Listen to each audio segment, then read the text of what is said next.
kata pepatah, tak kenal maka tak sayang. Maka dari itu, biar sayang, perkenalkan nama saya Aisyah Sabita Ulaya dan biasa dipanggil Aisyah. Aku ini perempuan kelahiran Bekasi 7 Maret 2005. Aku hobi banget menelusuri makanan-makanan enak. Contohnya seperti mie goreng, bakso, pasta, sushi, dan lain-lainnya. Oh iya, aku sekarang menjadi siswa semester 3 di Universitas Pakuan Bogor. Dan sekarang aku berada di Fakultas FEB Prodi Bisnis Digital. Aku di sini ingin memberi seputar pengetahuan edukasi tentang penegakan hukum atas plagiarisme dokumentasi karya ilmiah untuk mendapatkan suatu gelar. Yuk temani aku untuk menyimak materi yang sudah aku buat.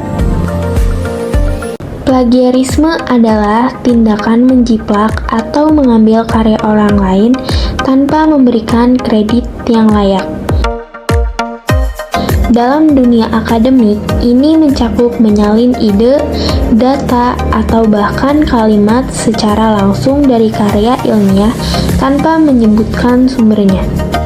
Banyak dari kita tidak sadar bahwa tindakan sederhana seperti menyalin beberapa kalimat tanpa kutipan juga termasuk plagiarisme. Dan ini bukan hanya masalah etika, tapi juga bisa berdampak pada hukum. Dampak plagiarisme sangat besar. Selain mencoreng nama baik individu, ini juga bisa merusak reputasi institusi. Ada banyak kasus plagiarisme yang membuat gelar akademik seorang dicabut atau bahkan menyebabkan sanksi hukum. Contohnya, dalam dunia pendidikan tinggi, banyak jurnal internasional yang langsung mendiskualifikasi artikel dari peneliti yang ketahuan melakukan plagiarisme. Jadi, sangat penting bagi kita untuk memahami bahwa plagiarisme bukan sekedar masalah kecil, tetapi ini sangat serius. Lalu, bagaimana sebenarnya hukum menangani plagiarisme di Indonesia? Ada beberapa peraturan yang mengatur hal ini seperti yang pertama, Undang-Undang Nomor 28 Tahun 2014 tentang Hak Cipta, melindungi karya intelektual termasuk karya tulis ilmiah. Yang kedua, Peraturan Menteri Pendidikan dan Kebudayaan, membahas tentang pencegahan dan sanksi atas plagiarisme di lingkungan pendidikan tinggi. Sanksi yang dapat diberikan bervariasi, mulai dari pencabutan gelar, gugatan perdata, hingga hukuman pidana. Di tingkat internasional, ada juga perangkat lunak seperti Turnitin atau Grammarly yang digunakan untuk mendeteksi plagiarisme secara otomatis. Untuk menghindari plagiarisme, penting bagi kita untuk memahami cara mendokumentasikan karya ilmiah dengan benar. Beberapa tipsnya adalah gunakan sistem sitasi yang sesuai seperti APA, MLA, atau Chicago. Yang kedua, manfaatkan aplikasi seperti Zotero atau Mendeley untuk mengelola referensi. Yang terakhir, selalu kutip sumber dengan jelas, baik untuk kutipan langsung maupun parafrase. Selain itu, mencatat setiap sumber selama penelitian akan memudahkan saat membuat daftar pustaka. Jadi, penegakan hukum atas plagiarisme adalah hal yang sangat penting untuk menjaga integritas akademik.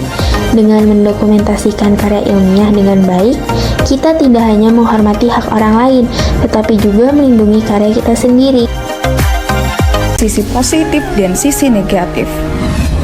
Dalam dunia pendidikan, sisi positifnya adalah setiap orang semakin mudah mencari, memperoleh, dan menyebarluaskan berbagai informasi hanya dengan melalui internet.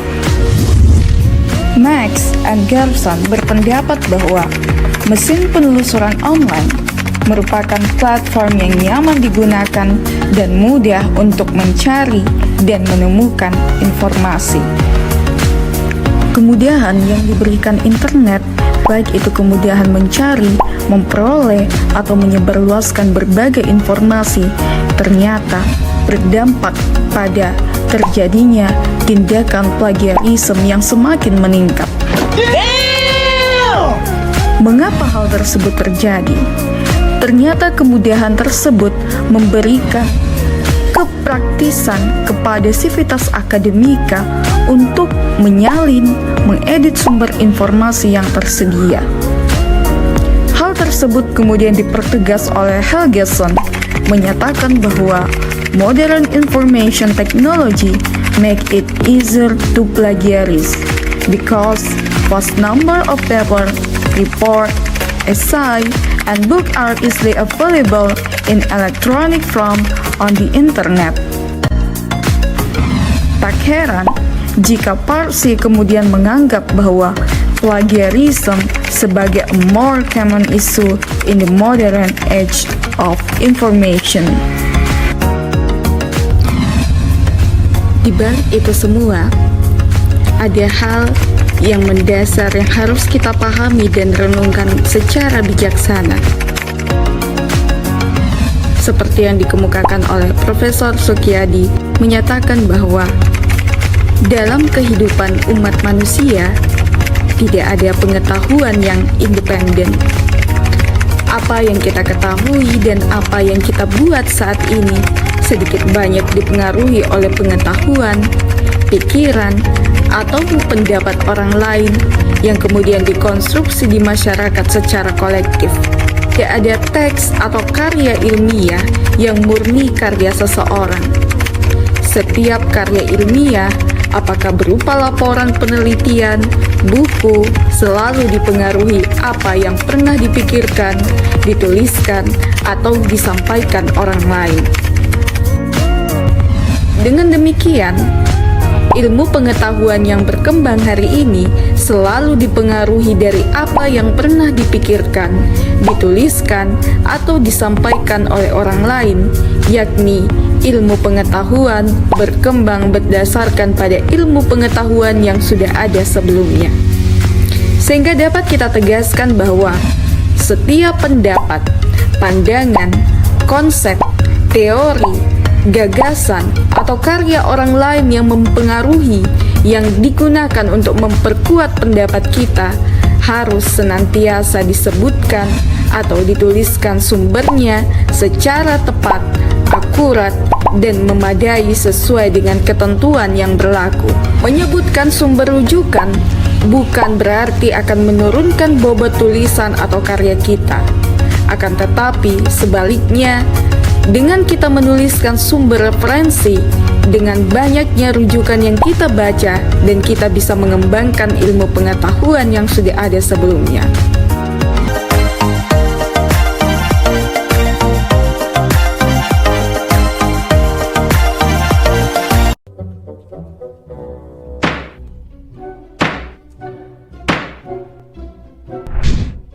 Ini adalah sidang pidana terkait kasus pelanggaran hak cipta yang dilakukan oleh terdakwa.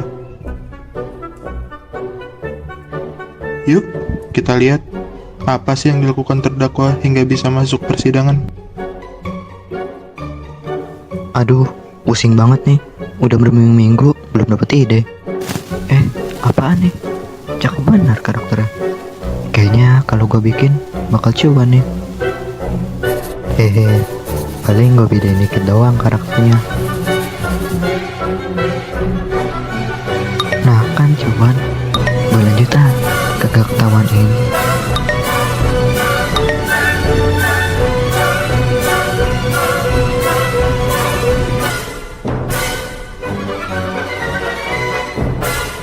Dengan ini telah diputuskan bahwa terdakwa dikenai sanksi sebesar 5 miliar rupiah.